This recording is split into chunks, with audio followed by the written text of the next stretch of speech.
नमस्कार। आज हम डिस्कस करेंगे इंपॉर्टेंट करंट अफेयर के क्वेश्चन। आप नेशनल इंटरनेशनल अफेयर के क्वेश्चन भी कह सकते हैं। हर एक question exam point of view से इंपॉर्टेंट है और डेफिनेटली आने वाले एग्जाम्स में आपकी हेल्प करेगा, जैसे कि पहले भी करता रहा है। चाहे आप तैयारी HPRC के एग्जाम के लिए कर रहे हैं, चाहे पब्लिक सर्विस कमीशन के एग्जाम के लिए कर रहे हैं।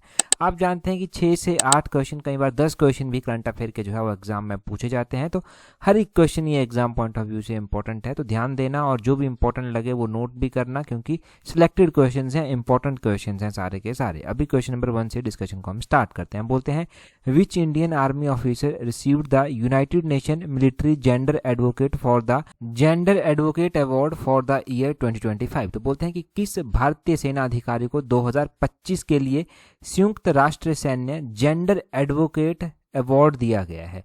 जेंडर एडवोकेट अवार्ड दिया गया है अभी। अब देखिए, ये जो जेंडर एडवोकेट अवार्ड अभी 2025 में दिया गया है, ये दिया गया है अभिलाषा बराक को। अभिलाषा बराक का नाम आपने ऑप्शन बी जो है वो सही ध्यान रखना है।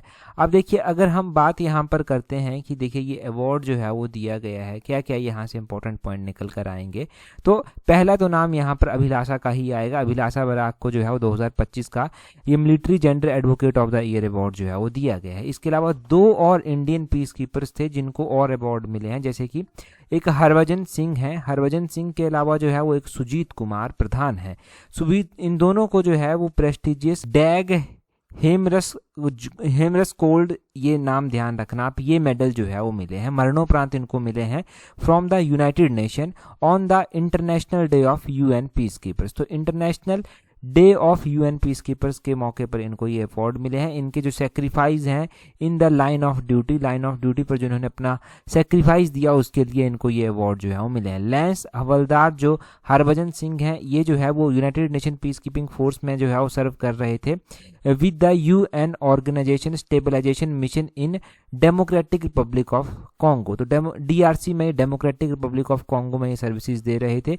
वहीं दूसरी ओर जो नायब सूबेदार हैं सुजीत कुमार प्रधान, वो अपनी ड्यूटीज जो था वो दे रहे थे UN mission in south Sudan. तो ये साउथ सूडान में अपनी ड्यूटी जो था वो दे रहे थे।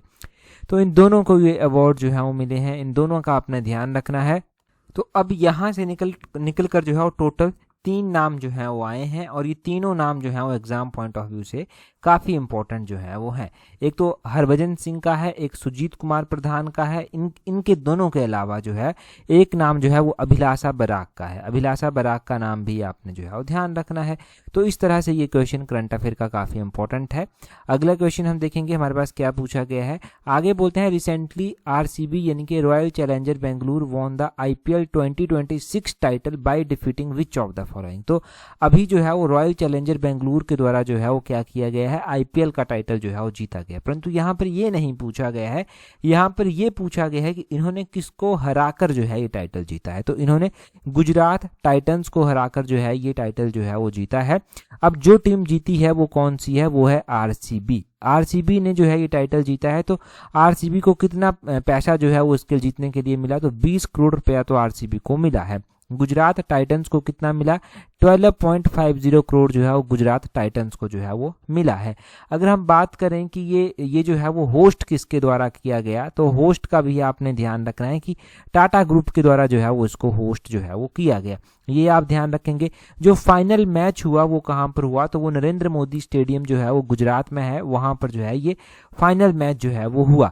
अब जब IPL 2026 हुआ तो इसमें जो है वो अलग अलग अवार्ड भी बीच में दिए जाते हैं, जैसे कि ऑरेंज कप जो है वो दिया जाता है। तो ऑरेंज कप जो है वो किसको दिया गया, तो वैभव सूर्यवंशी को ऑरेंज कप दिया गया। ये कौन सी टीम के लिए खेलते हैं, तो ये राजस्थान रॉयल्स के लिए जो है वो खेलते हैं। एक पर्पल कप भी जो है वो दिया गया है। पर्पल कप किसको दिया गया है, वो जो है वो कगिसो रबाडा को दिया गया है। कगिसो रबाडा जो है वो गुजरात टाइटंस के लिए जो है वो खेलते हैं। एक एमर्जिंग प्लेयर का खिताब दिया गया है, ये वैभव सूर्यवंशी को ही दिया गया है। और एक सुपर स्ट्राइकर का अवार्ड दिया गया है, ये भी वैभव सूर्यवंशी को ही दिया गया है। साथ में ही जो है वो मोस्ट वैल्यूएबल प्लेयर का खिताब दिया गया है, वो भी वैभव सूर्यवंशी को ही दिया गया है। Man of the match final जो है वो किसको दिया गया है, वो विराट कोहली को जो है वो दिया गया है। Man of the match final जो है वो विराट कोहली को दिया गया है। तो ये आपने जो है वो आरसीबी के बारे में जो है वो ध्यान रखना है। जब आईपीएल की बात हो रही है यहाँ पर ना, तो वुमेन प्रीमियर लीग के विनर के बारे में भी जो है वो हम बात कर लेते हैं। वुमेन प्रीमियर लीग जो 2026 का हुआ था, उसके विजेता टीम जो था वो कौन थी। अगर वुमेन प्रीमियर लीग की अगर हम बात करते हैं कि वुमेन प्रीमियर लीग हुआ था, तो उसका चैंपियन भी आरसीबी ही था। रॉयल चैलेंजर्स बेंगलुरु ही उसका चैंपियंस था, ये आपने ध्यान रखना है। और उसमें वुमेन प्रीमियर लीग में आरसीबी ने जो है वो दिल्ली कैपिटल्स को जो है वो हराया था। और आईपीएल 2026 में आप एक और बात यहाँ पर ध्यान रखिए कि रॉयल चैलेंजर बेंगलुरु के द्वारा ये खिताब जीता गया है, तो लगातार कितनी बार जो है ये जीत चुका है, आपने ध्यान रखना है। सेकंड टाइटल है ये रॉयल चैलेंजर बेंगलुरु का, दूसरी बार जो है वो इसने ये जीता है। टोटल जो पार्टिसिपेंट्स थे ना, इसमें टोटल 10 टीम्स जो था वो आईपीएल में थी, ये आपने ध्यान रखना है। टोटल मैचेस जो हुए हैं वो 74 मैचेस जो हैं वो हुए हैं। अगर आईपीएल के अब तक के विनर्स की हम बात करते हैं, तो देखिए आईपीएल के जो अब तक के विनर्स रह चुके हैं वो कौन कौन सी टीम्स जो हैं वो रह चुकी हैं। आईपीएल की जो अब तक की विनर्स टीम रह चुकी हैं, उसमें जो है वो चेन्नई सुपर किंग्स का नाम आपने ध्यान रखना है और मुंबई इंडियंस का नाम आपने खास तौर पर जो है वो ध्यान रखना है, क्योंकि इन दोनों के द्वारा 5 टाइटल अभी तक जो है वो जीते जा चुके हैं। तो ये भी पता होना चाहिए कि सबसे ज़्यादा टाइटल किसके द्वारा जो है वो जीते गए हैं। आरसीबी का ये कौन सा टाइटल था, ये भी पता होना चाहिए। चलिए जी अगला क्वेश्चन देखते हैं हमारे पास क्या पूछा गया है। आगे बोलते हैं recently who has been elected as president of 81st session of united nation general assembly. तो यूनाइटेड नेशन जनरल असेंबली के 81st सेशन के प्रेसिडेंट जो है वो किसको बनाया गया है। इसके जो 81st नंबर के सेशन के जो प्रेसिडेंट बने हैं वो कौन बने हैं, वो खालिलुर रहमान जो है वो बने। खालिलुर रहमान बने हैं। ये खालिलुर रहमान का नाम ऑप्शन बी जो है वो ध्यान रखना है। कौन है ये खालिलुर रहमान, ये बांग्लादेश के फॉरेन मिनिस्टर हैं जो खालिलुर रहमान है। ये 81st सेशन जो यूनाइटेड नेशन जनरल असेंबली का होगा उसके जो है ये प्रेसिडेंट जो है वो बने हैं। अब यहाँ से तो आप इतना ही ध्यान रख सकते हैं, परंतु यूएन के द्वारा कुछ ईयर्स को जो है वो अलग अलग नाम से जो है वो घोषित किया गया है। तो आपने क्या ध्यान रखना है, आपने ध्यान रखना है कि 2026 की जब भी हम बात करते हैं तो 2026 जो यूएन के द्वारा जो इंटरनेशनल ईयर घोषित किए गए हैं, एक तो international year of women farmer घोषित किया गया है, एक international year of volunteer for sustainable development है, एक international year of range land and pastoralist है। ये आपने ध्यान रखना है। अब आपने ध्यान रखना है कि ये जो international year of range land and pastoralist है, इसको लीड करने वाली एजेंसी जो है वो कौन सी है, तो इसको लीड करने वाली एजेंसी है FAO, food and agriculture organisation जो है वो इसको लीड करने वाली एजेंसी जो है वो है।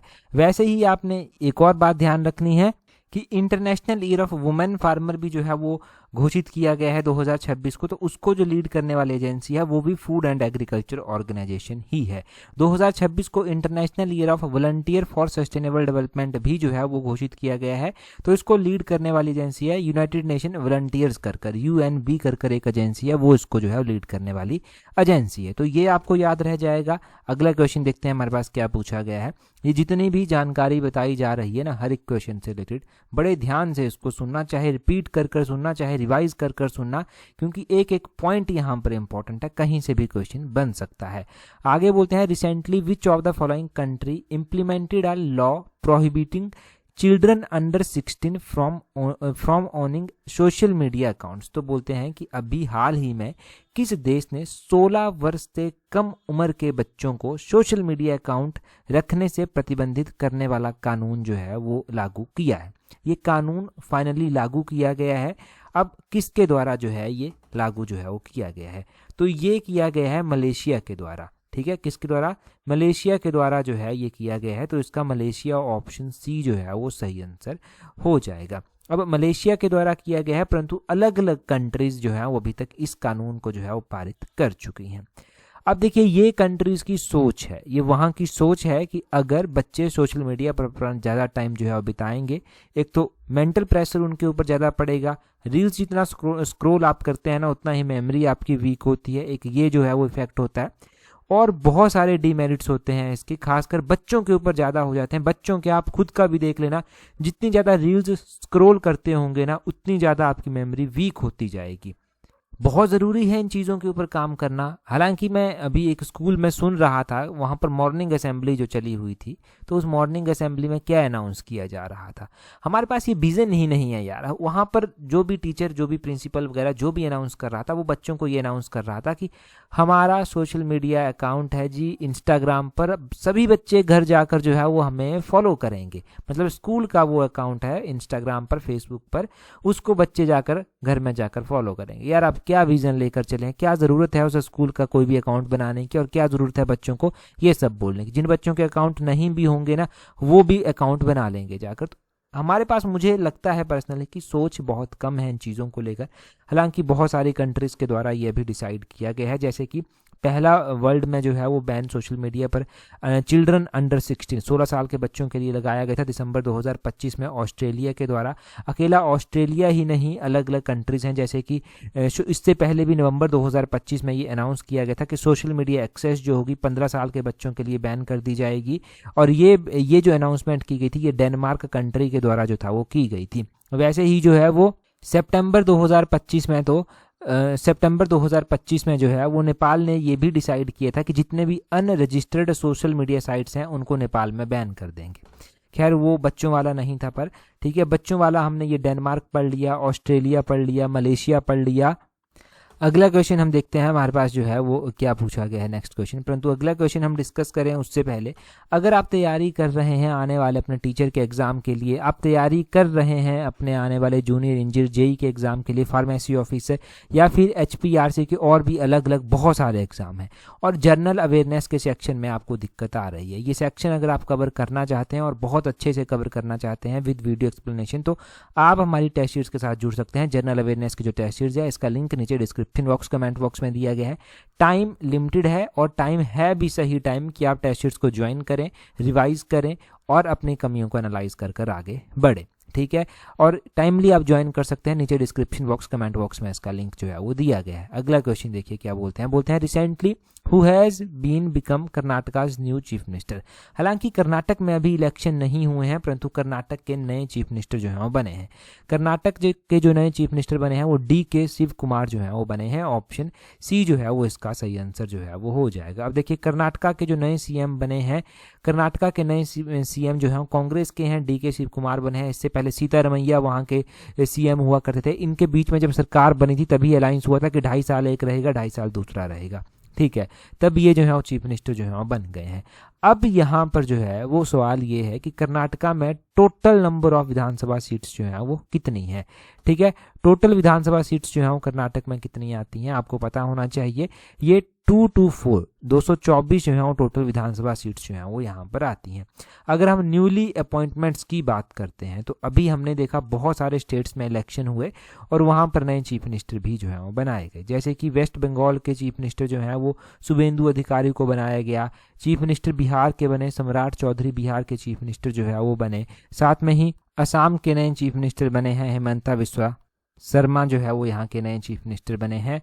केरल के भी जो है वो नए CM जो है वो बने हैं। केरल के जो नए CM बने हैं वो जो है वो KVD सतीशन जो है वो बने हैं, ये आपने ध्यान रखना है। CM के अलावा जो नई अपॉइंटमेंट्स अभी रिसेंटली हुई हैं तो नेवी के चीफ जो हैं वो बने हैं। वो कौन बने हैं? वो कृष्णा स्वामीनाथन जो हैं वो बने हैं। कृष्णा स्वामीनाथन का एक और पॉइंट आपने ये ध्यान रखना है कि कृष्णा स्वामीनाथन जो बने हैं वो कौन से नंबर के जो हैं वो नेवी के चीफ जो हैं वो बने हैं। ये भी एक क्वेश्चन जो है वो एग्जाम में बन सकता है, तो ध्यान रखना है कि कृष्णा स्वामीनाथन 27वें नंबर के चीफ ऑफ नेवल स्टाफ जो है वो बने हैं। नेवल स्टाफ के पता चल गया आपको। नए CDS भी जो है वो बनाए गए हैं। नए CDS जो है चीफ ऑफ डिफेंस स्टाफ जो है वो किसको बनाया गया है? अभी नए CDS जो है बनाए गए हैं, ये हम पढ़ भी चुके हैं। तो नए CDS जो है वो बनाए गए हैं। जनरल NS राजा सुब्रमण्यम को जो है वो नया CDS जो है वो बनाया गया है। तो CDS का नाम भी आपने ध्यान रखना है।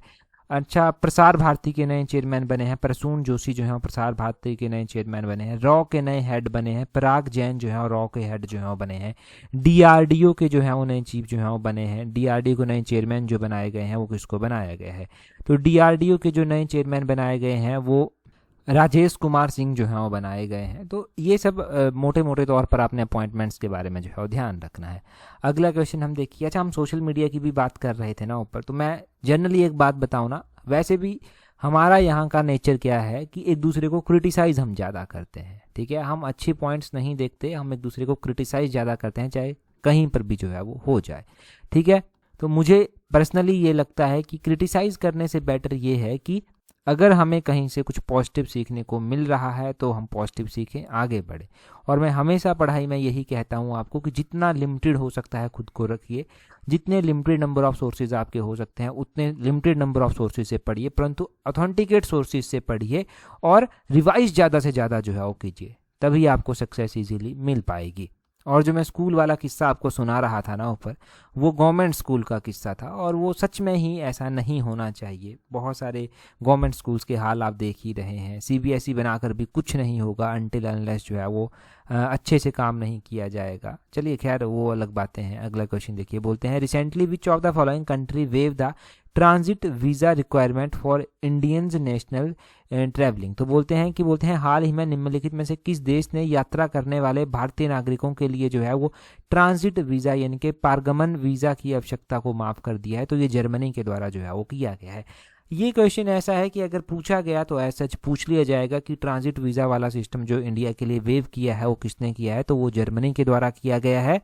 देखिए ये ट्रांजिट वीज़ा होता क्या है ये भी आपको पता होना चाहिए। ये एक शॉर्ट टाइम परमिट होता है, एक लीगली पास होता है। जब भी आप किसी कंट्री से गुजरते हैं तब आपको जो है ये शॉर्ट टर्म ट्रांजिट वीज़ा जो है वो चाहिए होता है, ठीक है। तो उसको ट्रांजिट वीज़ा जो है वो बोलते हैं। अगला क्वेश्चन देखिए क्या बोलते हैं विच of the following state became the 5th fully literate state of India. तो अभी बोलते हैं कि 5th फुली लिटरेट स्टेट जो है वो इंडिया का जो है वो कौन सा बना है। अब 5th फुली लिटरेट स्टेट की हम बात करते हैं तो वो सिक्किम स्टेट जो है वो बना है। ऑप्शन ए जो है वो इसका सही आंसर जो है वो हो जाएगा। अच्छा, सिक्किम जो है वो 5th फुली लिटरेट स्टेट जो है वो बना है। हमारा हिमाचल भी जो है वो फुली लिटरेट स्टेट जो है वो घोषित किया जा चुका है। अब हिमाचल भी फुली लिटरेट स्टेट घोषित किया जा चुका है और हिमाचल प्रदेश को जो है वो 2025 में जो है वो फुली लिटरेट स्टेट जो है वो घोषित किया गया था। और हिमाचल प्रदेश को जो है वो 5th स्टेट जो है वो घोषित किया गया था जो फुल फंक्शनल लिटरेसी जहां पर जो है वो है। और ये जो सिक्किम को किया गया है, सिक्किम का क्या फंडा है, सिक्किम भी तो 5वें ही नंबर का जो है वो है। तो क्या फ़र्क हुआ सिक्किम और हिमाचल में? सिक्किम को जो किया गया है ना, सिक्किम को किया गया है उल्लास प्रोग्राम के तहत। एक प्रोग्राम है जिसका नाम है उल्लास। इस उल्लास प्रोग्राम के तहत सिक्किम को किया गया है। और सिक्किम से पहले अगर हम बात करें तो मिजोरम, गोवा, त्रिपुरा, हिमाचल प्रदेश जो है वो फुली लिटरेट स्टेट बन चुके हैं। एक्चुअली में क्या है, अगर आप नेट पर अभी भी सर्च कर देखेंगे तब हिमाचल भी 5th नंबर पर ही कहीं पर बताया जाएगा और सिक्किम को भी जो है वो 5th नंबर पर बताया जाएगा। खैर हम क्या याद रखेंगे, हम याद रखेंगे जो अभी जो है वो फुली लिटरेट स्टेट जो है वो घोषित किया गया है। तो अभी जो है वो सिक्किम को ही जो है वो किया गया है और 5वां किया गया है। हर एक न्यूज़पेपर के माध्यम से यही पता जो है वो चलता है। अगला क्वेश्चन हम देखेंगे हमारे पास क्या पूछा गया है नेक्स्ट क्वेश्चन में।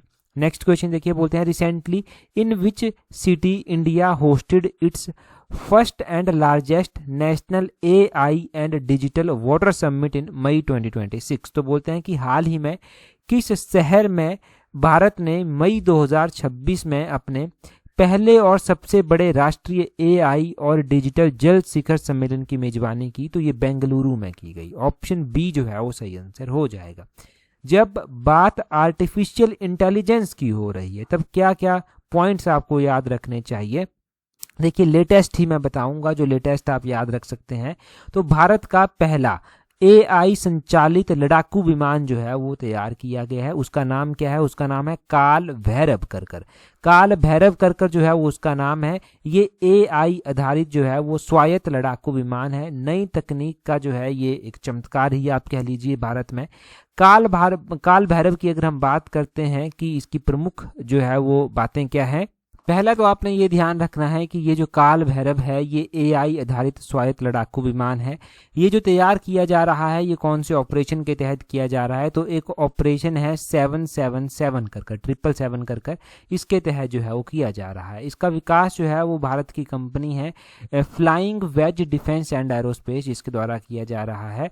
और इसकी क्षमता की अगर हम बात करें तो 3000 किलोमीटर तक ये मारक क्षमता है इसकी और 30 घंटे से ज़्यादा उड़ान की इसकी क्षमता जो है वो है। तो ये आप थोड़ा सा जो है वो काल भैरव के बारे में ध्यान रखना, ठीक है। इसके बारे में ये भी AI बेस्ड है, तो हमने इन दोनों क्वेश्चंस को जो है वो एक साथ लिंक कर लिया। हाँ, यहाँ पर वाटर समिट वाली बात हो रही थी ना, तो वाटर प्राइज की बात कर लेते हैं। 2026 का जो है वो स्टॉकहोम वाटर प्राइज जो है वो किसको दिया गया है? तो 2026 का स्टॉकहोम वाटर प्राइज जो है वो दिया गया है कावेह मधानी को। कावेह मधानी का नाम आपने ध्यान रखना है, इनको जो है 2026 का स्टॉकहोम वाटर प्राइज जो है वो दिया गया है। ये तो हम पहले भी पढ़ चुके हैं। साथ में ही 2025 का भी एक क्वेश्चन आप याद रखिए। 2025 में जो है वो 6th नेशनल वाटर अवार्ड 2024 जो है वो दिए गए। तो बेस्ट स्टेट का अवार्ड जो है वो महाराष्ट्र को जो था वो दिया गया था, तो वो महाराष्ट्र भी नाम ध्यान रखना है। आगे बोलते हैं the United nation recently added which of the following countries to its conflict related sexual violence black list. तो बोलते हैं कि संयुक्त राष्ट्र ने हाल ही में निम्नलिखित में से किस देश को अपनी संघर्ष से संबंधित यौन हिंसा की काली सूची में जो है वो जोड़ा है? तो ये जो है वो अभी जोड़ा गया है इजराइल और रशिया को। तो ये यूनाइटेड नेशन ने जो है वो अपनी इस लिस्ट में जो है वो इन दो कंट्रीज को, इजराइल और रशिया को जो है वो ऐड जो है वो किया है।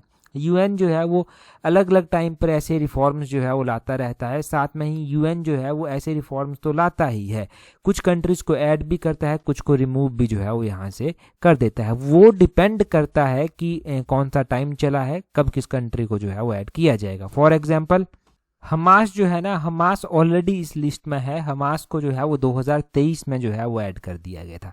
2023 में उसने जो गाजा पर अटैक किया था उसी दौरान जो है वो उसको ऐड जो था वो कर दिया गया था। तो ठीक है, इस तरह से इस लिस्ट में जो है वो कंट्रीज ऐड होती रहती हैं। अगला क्वेश्चन देखिए क्या बोलते हैं। अगले क्वेश्चन में बोलते हैं which state government has recently formed यहाँ पर सिंगापेन शेरनी एक स्पेशल टास्क फोर्स बनाई गई है for the protection of women. तो बोलते हैं कि हाल ही में किस राज्य सरकार ने महिलाओं की सुरक्षा के लिए सिंगापेन शेरनी एक स्पेशल टास्क फोर्स जो है वो बनाई है? अब ये जो स्पेशल टास्क फोर्स बनाई गई है ये तमिलनाडु स्टेट के द्वारा जो है वो बनाई गई है। तमिलनाडु की बात करें तो तमिलनाडु और भी ज़्यादा इंपॉर्टेंट स्टेट हो जाता है, क्योंकि तमिलनाडु के जो है वो नए चीफ मिनिस्टर जो हैं वो बने हैं। अब बोलते हैं तमिलनाडु के जो नए चीफ मिनिस्टर बने हैं वो कौन है, क्या उनका नाम जो है वो है? उनका नाम है जोसेफ विजय। उनका नाम आपने ध्यान रखना है, एक्टर भी हैं। अब तमिलनाडु की जब बात हो रही है तो total number of Vidhan Sabha seats जो हैं वो यहाँ पर कितनी जो हैं वो आती हैं, ये भी पता होना चाहिए। Total number of Vidhan Sabha seats अगर तमिलनाडु की बात जो है वो की जा रही है कि कितनी आती हैं, तो 234 विधानसभा की सीट्स जो हैं वो यहाँ पर total number of Vidhan Sabha seats यहाँ पर आती हैं। अच्छा, हम मई महीने की बात करते हैं। तो मई महीना अभी हो चुका है। अब मई महीने के जो इम्पोर्टेंट डे अभी तक मनाए गए हैं वो कौन कौन से जो हैं वो बनाए गए हैं? एक तो जो है वो 1 मई को इंटरनेशनल लेबर डे मनाया गया है। 3 मई को जो है वो वर्ल्ड प्रेस फ्रीडम डे मनाया गया है और 3 मई को ही इंटरनेशनल लेपर्ड डे भी जो है वो मनाया गया है। 6 मई को नेशनल नर्सिस डे जो है वो मनाया गया है। 7 मई को जो है वो वर्ल्ड एथलेटिक्स डे मनाया गया है और 11 मई को नेशनल टेक्नोलॉजी डे जो है वो मनाया गया है। 15 मई को इंटरनेशनल डे ऑफ फैमिलीज जो है वो मनाया गया है और 15 मई के बाद जो इंपॉर्टेंट डे मनाया गया है वो 18 मई को मनाया गया है, इंटरनेशनल म्यूजियम डे। ये भी ध्यान रखना है। 20 मई को जो है वो वर्ल्ड मेट्रोलॉजी डे मनाया गया है और आपने ध्यान रखना है कि 21 मई को जो है हम नेशनल एंटी टेररिज्म डे भी मनाते हैं। 21 मई को इंटरनेशनल टी डे भी जो है वो मनाया जाता है, इंटरनेशनल चाय दिवस मनाया जाता है। और ये चाय दिवस वाला क्वेश्चन जो था वो एक एग्जाम में पूछा भी गया था, पता नहीं अब कौन से एग्जाम में पूछा गया था, परंतु एक बार पूछा जा चुका है। और उसके बाद जो है वो 24 मई को जो है हम कॉमनवेल्थ डे जो है वो मनाते हैं। और साथ में ही जो है वो आपने 29 मई का ध्यान रखना है, इंटरनेशनल एवरेस्ट डे हम मनाते हैं और international day of UN troops भी जो है वो इस दिन मनाया जाता है। 30 मई को जो है वो हम जो है वो गोवा फाउंडेशन डे भी जो है वो मनाते हैं। अब यहाँ पर एक डे आपने ध्यान रखना है, वो है international day of UN peace keepers. ये जो international day of UN peace keepers है इसकी बात हम ऊपर कर भी रहे थे पहले ही क्वेश्चन में कि इस दिन जो है वो अवार्ड दिए गए। तो ये international day of UN peace keepers जो मनाया जाता है वो 29 मई को जो है वो मनाया जाता है। अगर हम बात करें कि इस बार इसकी थीम क्या रखी गई थी 2026 में, तो इसकी थीम भी जो है वो इम्पोर्टेंट है। इसकी जो थीम रखी गई थी वो रखी गई थी इन्वेस्ट इन पीस। तो इन्वेस्ट इन पीस जो है वो international day of united nation peace keepers की जो था वो रखी गई थी। 29 मई को हर साल जो है ये मनाया जाता है। तो इंपॉर्टेंट मैंने डे भी रिवाइज करवा दिए। अच्छा, अगला क्वेश्चन हम डिस्कस करेंगे, परंतु अगला क्वेश्चन हम डिस्कस करें उससे पहले अगर आप पंचायत सेक्रेटरी और पटवारी के एग्जाम के लिए तैयारी कर रहे हैं और एक ही स्लॉट से इन दोनों एग्जाम की तैयारी करना चाहते हैं तो आप हमारे स्लॉट 4 के साथ जो है वो जुड़ सकते हैं। इससे आप इन दोनों एग्जाम की तैयारी एक साथ जो है वो कर सकते हैं। साथ में ही जो है वो आपने ध्यान रखना है कि इन दोनों एग्जाम की तैयारी आपकी एक साथ हो जाएगी और ये पॉकेट फ्रेंडली टेस्ट सीरीज भी जो है वो आपके लिए रहने वाली है।